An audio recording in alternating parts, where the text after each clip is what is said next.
Hello, I'm back with Omnivore's Dilemma. Today we're going to be looking at part one, how corn took over America. And we're only going to be reading this section called The Rise of Maize. Okay, so take a couple seconds and get to that section on your digital copy. The expectation is that you are annotating as we go along so you can make connections to the text. Excuse me, I should have had some water. So today's annotation focus, we're going to be annotating for how and why.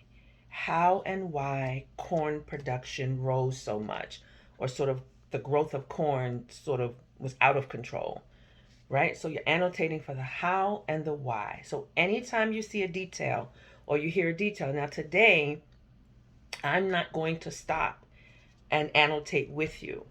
Okay, you're going to annotate on your own. So when you come across something that is a how or a why, you can underline, highlight, or circle, and then in the margin write how or why, depending on which one of those W words it falls under. Now, we know that how starts with an H, but it's still one of the W words: who, what, why, where, when, and how, right? So today your annotation focus is how and why.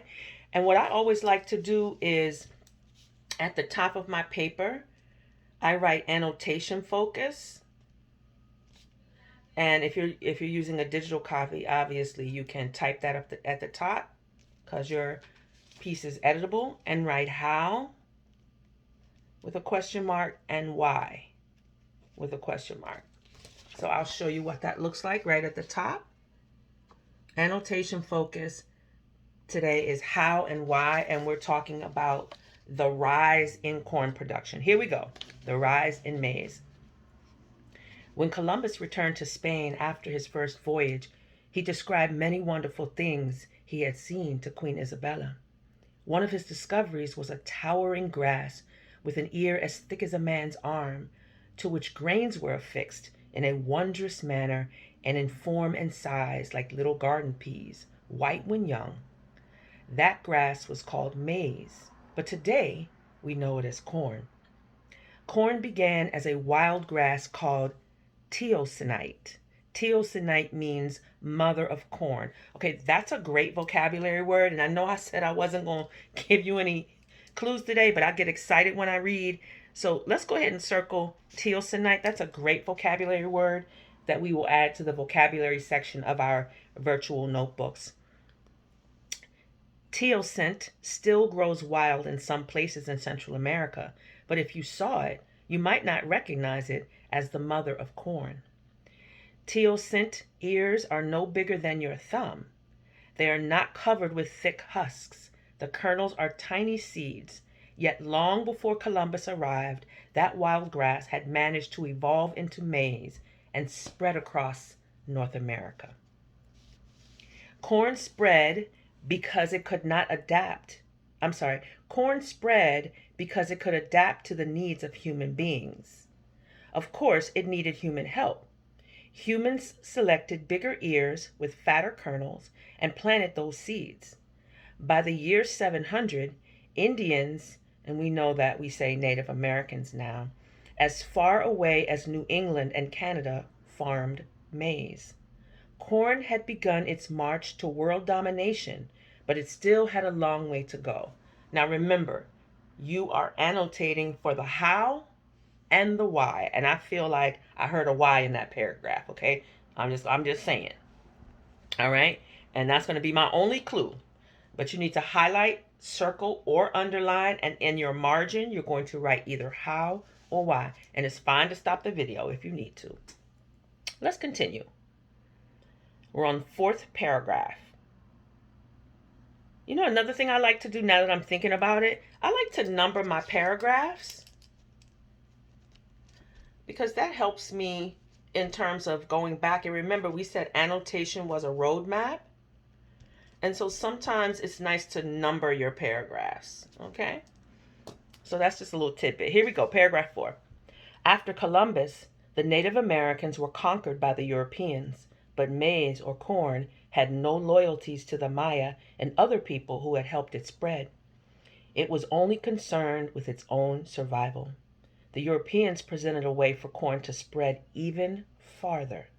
The plant quickly adapted to the new humans and their needs. Again, how and why corn production was on the rise, or corn spread. The first thing corn did was push aside the European crops the new settlers brought with them. The European plants just couldn't compete. For example, wheat brought from Europe did not do as well as native maize. A seed of wheat might, with luck, yield 50 new grains of wheat. A single planted seed of corn could yield 100 to 300 fat kernels. Corn won that contest easily. Corn continued quickly to win over the new settlers by being very useful. It could supply them with a ready-to-eat vegetable, a storable grain, a source of fiber, an animal feed, and a heating fuel. Corn could be eaten fresh off the cob or dried on the stalk, stored over the winter, and ground into flour. Corn could also, and that's interesting because it's cut off, so I'm not even sure what that sentence was, but we'll move on to the next paragraph. That's weird. No part of the grass went to waste. The husks could be woven into rugs and twine. The leaves and stalks made good feed for livestock. The shelled cobs could even be stacked by the outhouse and used as a rough substitute for toilet paper. Now hold up, y'all. Can you imagine using the corn husks as toilet paper? Ooh, child. A long way from Charmin, right? And Continental. So remember, as you're reading, you're connecting to the how and the why. Why was corn production so prevalent and so widespread? Okay? And I just read a few reasons why. Okay? How did it spread? We also had a couple of hows in some of the previous paragraphs. So make sure that you are annotating, underlining, circling, or highlighting, and then writing in your margin either the word how with a question mark or the word why. Okay?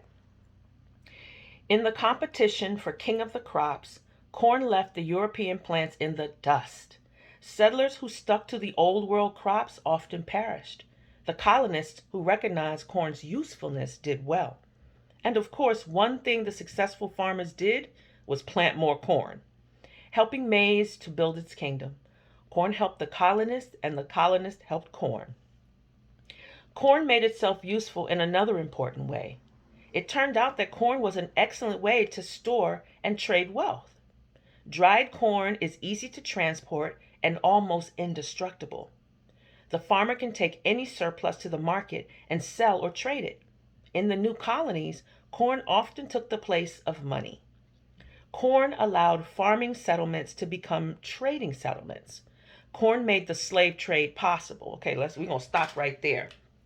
Okay, so I'm going to go ahead and highlight that, because anytime I get a little piece of history about my ancestors who were enslaved, I think it's important to note that. So corn made slave trade possible. And you know what? I'm going to put a little star by that, and I suggest that you do that too, because that's an important note. And that's something that I would like to learn more about in terms of thinking about my ancestry and the ancestry of enslaved people. So corn made the slave trade possible. Traders in Africa paid for slaves with corn and then fed slaves corn when they were brought here. Corn was the perfect plant for the growing economy of the colonies. And just as important, the new colonists gave corn a way to get to the rest of the world. Listen, that was short and sweet. It was so full of details, I can't even. All right? So you are going back. If you need to go back to the tape, if you need to reread on your own, do that. But you need to have how and why for each of the reasons why corn rose so quickly and spread so vastly among the colonies and elsewhere, and how was it able to do that. So the how and the why are different. Corn, if I'm answering the how question, corn spread by. And if I'm answering the why question, corn spread because. Okay? So you need a how and a why. That's it for now. Make sure your annotation focus is clear, highlighted, underlined, or circled, and a gist in your margin, because you will be answering the question, why did corn production rise? But I threw how in there for fun, okay? See you soon.